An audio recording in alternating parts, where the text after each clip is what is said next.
ride, and then we riding, baby. Street say that we so crazy. I don't care, don't you ever try play me. I ain't tight, no test lights. I bring it on my worst nights.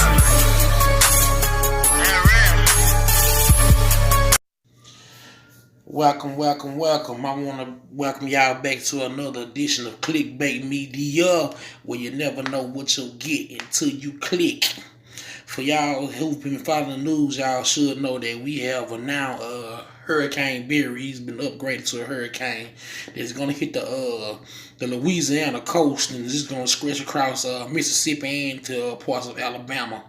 So, in this segment, I want to talk to y'all about being prepared for a hurricane, what to do during a hurricane, what to do after the hurricane. Because it's a lot of things can happen bad during a hurricane, and some people take them underestimate. So, but before we get out of this, I want to give y'all a little news clip so y'all can know what's going on and what to expect during this hurricane before I get into my commentary of how to prepare for a hurricane. So, with that, here starts the clip. Welcome back to the National Hurricane Center. We are live. This is Ken Graham. Right here in our operations area, everybody's been pretty busy, definitely through this whole event. The last hour, just trying to collect all the observations, and we have a hurricane. I mean, that's the latest update that we have. 75-mile-an-hour winds. We have a hurricane. But remember, it's so important. You know, the difference between a tropical storm and a hurricane is just a mile an hour. So not much has changed when it comes to the actual impacts. Let's talk about those hazards. Really important to talk about this structure. We don't normally concentrate too much on the structure, but this one's a little different. We need to. Here's the center. So we have the center of the hurricane right around this area, around Marsh Island, slowly moving towards the north, and that's the movement that we expect over the next few days. But you notice you have little spins coming across there. That's not even the center. This is just a little spin rotating around the whole area of the center, but that can cause some higher winds at times. We are getting some hurricane force winds and some reports of some damage around Morgan City. So just because there's not a lot of precipitation circling around that center doesn't mean the winds aren't there. It's an important factor. So we have a lot of winds there, very dangerous with time. Now, let's look at the rain. A lot of rainfall still yet to come out in the Gulf of Mexico.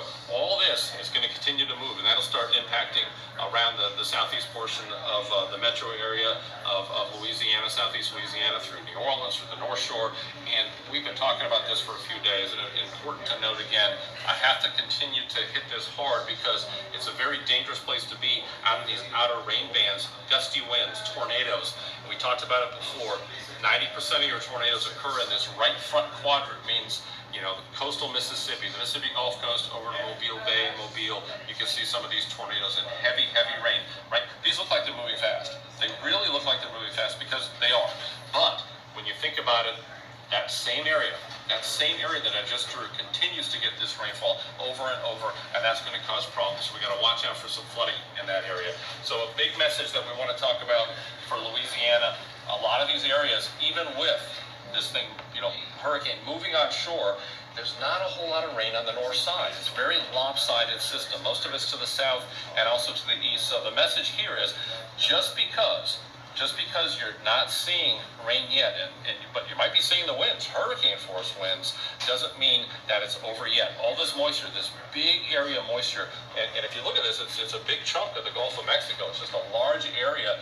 That's an incredible amount of moisture, rain, thunderstorms, all of that will be moving northward with time throughout the day and the next few days. That's what's going to cause a big problem. The forecast, here is the latest forecast. You can see those winds. I'm going to pan down a little bit because I wanted to talk about inland a little. It's really important at this stage. I mean, we got a forecast position, you got a cone. Don't think of it that way. At this point, think of it as just a lot of impact moving northward, independent of the actual forecast. Look how large the area of tropical storm force winds are right here, well outside the cone. And this is new because it's a hurricane. Now we are able to talk about the hurricane force winds extending also outside the cone. Very small, but very potent, as that's where we see a lot of the hurricane force winds. So yeah, things are going to get pretty bad here in the next hour or two. If depending on where you're at, it might be already bad. And if it's already bad and everybody's going through it, I'm going to wish y'all well. And keep praying. And them prays well that no one's get hurt, because nobody wants to see him. Nobody wants to be hurt during no kind of storm or being trapped or, you know, be a victim of drowning or close to drowning. You got people that'll be stubborn that don't want to evacuate, but when they get to that time, they wish they would evacuate it because they don't want to die. You know what I'm saying? These storms can get real bad. But I'm trying to share with y'all a few things that y'all should do when a storm is coming your way. And one of the first things you want to always do is plan ahead. Okay? Make sure you plan ahead so you're going to know what you're doing. You want to make sure you get some text alerts so you can get text of what's going on. You definitely wants to watch the news so you can know which way it's coming. Or is it going to be a near miss or whatever. But if you know you're going to get hit, you want to keep tabs on your local shelters in case you want to try to ride it out. But if you decide to ride it out, you'll know where the shelter's at in case you got to get there and your house ain't safe no more. Yeah, you want to do that. But they tell you got the city, you at least want to know where the evacuation route's at. You know what I'm saying? So you can get up out the city and what's the safest place to go. Then with that, you also want to plan where you going to go. Because you want just to want to get out there and don't do nothing and have nowhere to go. You know? But because on top of that, you want to have your gases and stuff filled up and everything. And when you're leaving with your party, make sure y'all have a meeting place. Just in case y'all just so happen to get separated, y'all can have y'all a place where we got a meetup spot. Everybody try to get to that meetup spot. And if that ain't working, also have a phone number. Somebody can reach, probably a friend, a family member, where everybody know to call this person. You know what I'm saying? Just in case you can call his number here. And he can also relay messages, you know what I'm saying? In case, you know what I'm saying, something like that. You know? Preferably, you know what I'm saying, your destination, because you're going to know. But some of the things you definitely might need, if you can get one of them with the NOAA radios, the one with the crank on it. That your crank got the flashlight on it. They powered by the cranking, cause that'll work real good. Yeah, that right there. Those work really well. All right, cause you ain't gotta worry about everything. And carry like 3 days supplies. You know what I'm saying? 3 days of non-perishable foods. Some say get some MREs, but don't matter what no damn MRE. Ain't no damn soldier. See, get some of them. You also want to have some water. A gallon of water for everybody. Everybody got to have a gallon of water for every day they're going to be out there. Okay, most definitely. You're going to need some candles, flashlight, batteries. Get you a medical kit if you can. You want to have your medication. You on medication? At least try to carry a week's supply. A week, maybe 2 if you can. You have it stored right. All right. You want to also pack some video games, board games, anything, you know, because you can't get bored when you're trying to evacuate. Also, you know what I'm saying, for quick access to it, you want to probably get a backpack or something, or any kind of bag, just in case you got to get on up out of there real fast. Yes, you most definitely want to do that. And other things you might want to do before you leave, take pictures of all your stuff, you know, in case you got to make any type of insurance claims, anything like that. Make sure, you know what I'm saying, have everything up to date of what you got.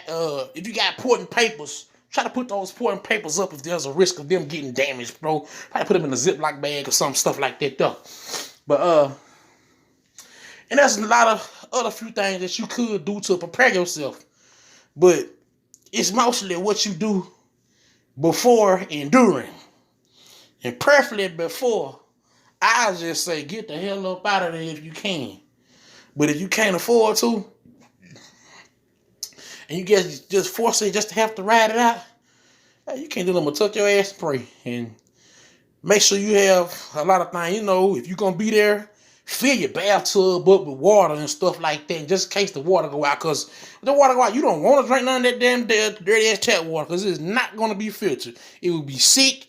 I mean, it could actually really make you sick.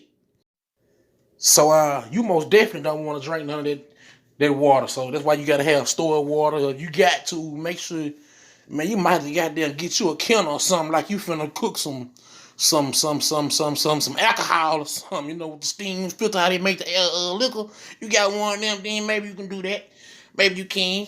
You just be cloud steaming your water to be purified. But if you ain't got that, I don't know what kind of boiling gonna help, cause that water gonna be nasty. I wouldn't want to drink it. I'd probably die of thirst. If you drink that, you gonna die getting sick. You drink that. So, I mean, I don't know, but why I say fill your bathtubs up with water. Catch as much water. Clean your gutters. Chop down limbs and stuff over your trees. Board your windows up if you can afford to board your windows up. Get some sandbags and sandbag whatever you can if you can afford it. And the main reason I keep saying if you can afford it, because a lot of people can't afford to evacuate. That's why a lot of people get stuck trying to ride it out. You know, and it's unfortunate for that. But they do have shelters that you can go to. And they do have emergency crews that will come rescue you if you become stranded. So you're going to ride it out. Just know there is potentials that you could be stranded and you could end up without power. That's why you have to prepare. Have to have your food. Have to have your water and other necessities. And if you got to be out and about, I guarantee you do not want to wade through that water. Because it's a lot of things can happen. Dead animals can be in there. Ants might be floating. Busted sewage line. So you're wading in raw sewage and stuff, you know. All this stuff that can make you sick. So I wouldn't advise you try to at least stay out of it. And if you gotta drive, do not drive nowhere where you cannot see the road. Remember the rule, turn around, don't drown. I'm telling you. A lot of things can happen. It don't take that much water to sweep your car away. And if you can't swim, you might goddamn need somebody to come rescue like the old girl was in that twerk video I made the other day. But yeah, ain't too much more that I can say. Only thing I can say is just ask y'all to be careful. So with that, I think I'm gonna end this commentary. I just want to wish y'all to be safe during this hurricane. Be prepared. I'm your host, Rob Caesar, baby. I would like y'all to just like, share, subscribe for more commentary. Give me comments below of what y'all think. Or if y'all know any more things that can help us out with this evacuation, please leave so people can be prepared. I'm Rob Caesar, baby, and I'm up out of here. Peace. Riding, then we're riding, baby. Screech, say that we so crazy. I don't care, don't you ever try play me. I ain't tight, no test lights, I bring it on.